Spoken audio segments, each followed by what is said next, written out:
ये कहानी है बबीता की, जिनका नाता प्रोजेक्ट वाई से बहुत पुराना है। बबीता की जिंदगी बहुत कठिनाइयों से भरी हुई थी, मगर उनका एक सपना था कि वे प्रोजेक्ट वाई परिवार से जुड़े।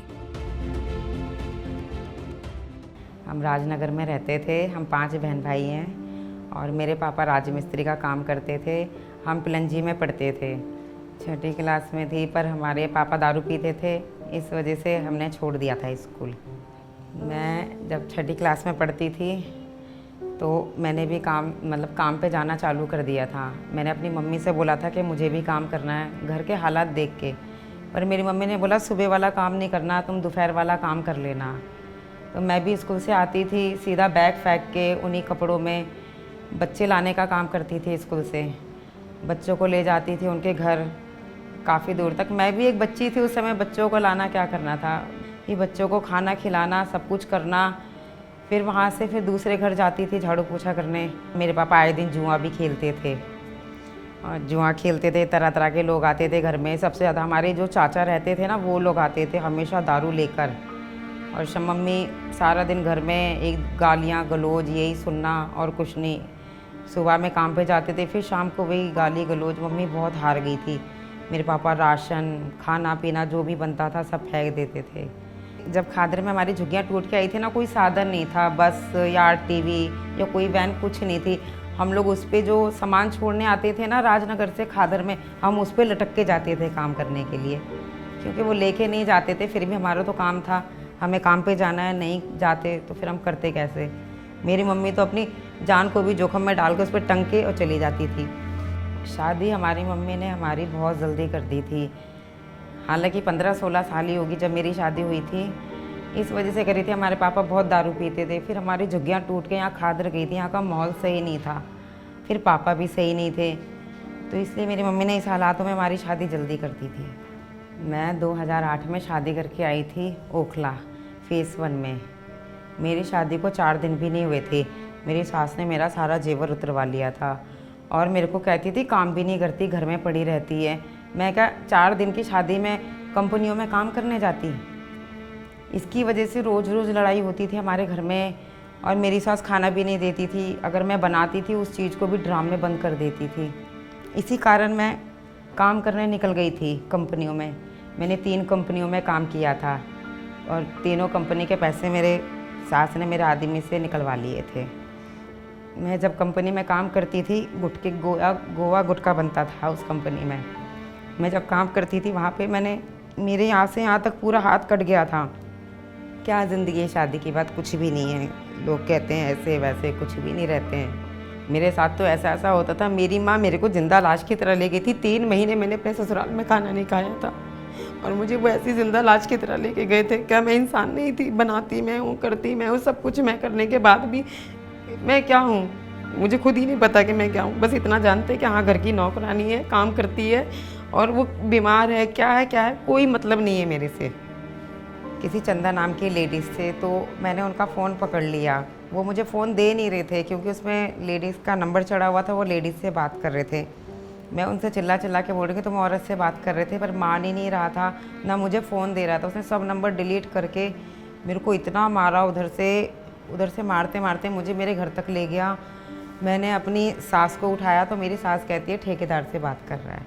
फिर वो लेके आया एक डंडा, इतना मोटा सा डंडा था, उसको मारते मारते मुझे पड़ोसियों के घर गिरा दिया उसने नीचे। और मैं 3-4 महीने का मेरा पेट में बच्चा था, उसने नीचे गिरा दिया। वो उससे भी नहीं हारा, डंडा टूट गया पर उसका मारना बंद नहीं। उसने जब बेल्टों से मारना चालू किया मेरे को, तो मैं भाग कर ये काफ़ी दूर तक आई थी, बहुत दूर तक आई थी। मैंने आस पड़ोस में जो लोग सो रहे थे उन लोगों को जगाया, तो मैंने पड़ोसियों को जगाया जो आसपास लेटे थे, उन लोगों ने मेरे को बचाया। जब तक मेरी गली के लोग भी आ गए थे, तो वापस मैं घर गई। घर जाने के बाद में वही हाथापाई हुई कि जब मैं यहाँ शादी करके आई थी, तो यहाँ से मैं इस रास्ते से अपनी मम्मी के घर जाती थी, तो मैं कई बार इसको देखती थी इसमें क्या होता है क्या नहीं। तो एक दिन मैंने सोचा कि मैडम से जाके अंदर मैं मिल लूँ, इसमें क्या है क्या नहीं है। तो मैं मैडम से मिली। तो उस समय तो मेरे कोई बच्चे नहीं थे, पर इच्छा थी कि मेरे बच्चे भी यहीं पढ़े। और कई चीज़ें में मेरे को दिक्कत होती थी पढ़ने में, या किसी चीज़ में कहीं आने जाने में भी दिक्कत होती थी। इस वजह से मैंने सोचा कि मेरे बच्चे भी यहीं पढ़ेंगे। मेरे बच्चे फर्स्ट क्लास से यहाँ पढ़ रहे हैं। यहाँ पे इंग्लिश, हिंदी, मैथ और कंप्यूटर वगैरह सब कुछ सिखाया जाता है, बहुत अच्छे तरीके से सिखाया जाता है।